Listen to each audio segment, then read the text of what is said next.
Hey guys, good morning. Hope you guys are doing awesome today on a Monday. Today we're going to talk about. It's in the wrong spot. We're talking about mistakes, how to fix them, like much like I'm doing right now. Made a mistake on my reading my scripts. Let's go back here a minute. So we got how to fix mistakes. Go back and figure it out. And the computer's super slow. Hmm. Interesting. 5 ways to turn your mistakes into valuable life lessons. This is quite interesting. This article is by Amy Morin. Let's get into it. Have you ever found yourself saying, "I'll never do that again," only to find yourself doing the exact same thing in just a short time later? If so, you're not alone. It's likely that all of us have repeated some of our mistakes at one time or another. By making the same mistake over and over can be costly in more ways than one.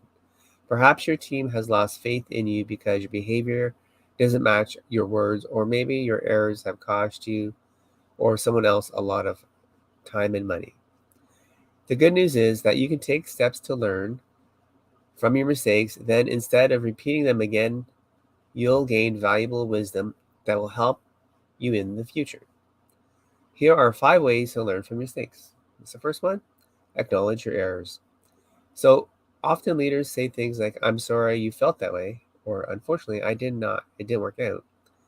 But blaming other people to minimize your responsibility isn't helpful to anyone. Before you can learn from your mistakes, you have to accept full responsibility for your role in the outcome. That you can be uncomfortable sometimes, but you can say, "I messed up." You're ready to make a change. Number two, ask yourself tough questions. While you don't want to dwell on mistakes, reflecting on them can be productive. Ask yourself a few tough questions. What went wrong? What could I do better next time? What did I learn from this? Write down your responses, and you'll see the situation a little more clear. Seeing your answers on paper can help you think more logically and about an irrational or emotional experience. So put it down on a piece of paper, write it, and think about it. Ask yourself some questions. Perfect. Make a plan. Beating yourself up for your mistakes won't help you down the road, but it's important to spend the bulk of your time thinking about how to do better in the future. Make a plan that will help you avoid making a similar mistake. Be as detailed as possible but remain flexible about it, since your plan may need to be changed, of course. Whether you find an accountability partner or you track your progress on a calendar, find a way to hold yourself accountable. To in keep in mind that what works for one person may not work for someone else. So get to know what works for you. Perfect. Number 4, make it hard to mess up. Don't depend on willpower alone to prevent you from taking an unhealthy shortcut or from giving into immediate gratification. Increase your chances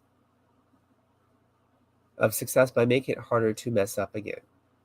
So, as a psychotherapist, person here, Amy, I've worked with people who have found some creative ways to become more disciplined.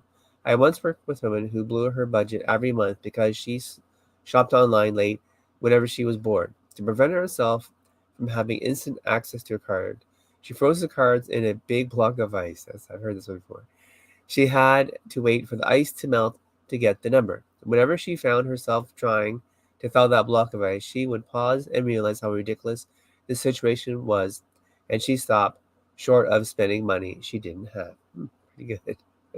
So make it difficult. Interesting. All right, number 5, create a list of reasons why you don't want to make mistakes again. Sometimes it only takes one week moment to indulge in something you shouldn't. Creating a list of all these reasons why you should stay on track could help you stay self disciplined even during tough times. It's up to you to figure that out. I once worked with a woman who wanted to stop talking to her ex boyfriend. She knew he wasn't good for her, but she couldn't resist answering the phone whenever he called. She created a list of all the reasons why she shouldn't talk to him. It was bad for her mental health. They were tossed together. She laminated a list of taped. She laminated the list and taped on the back cover of her phone. Whenever he called, she turned the phone over and began to read over the list. It helped her resist the temptation to answer the phone. Interesting. Self discipline is like a muscle. Every time you delay gratification, you make a healthy choice.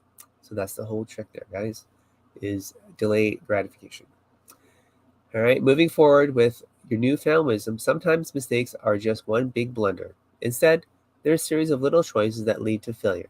So pay attention to your errors, no matter how big or how small they might seem, and recognize that each mistake can be an opportunity to build mental muscle and become better.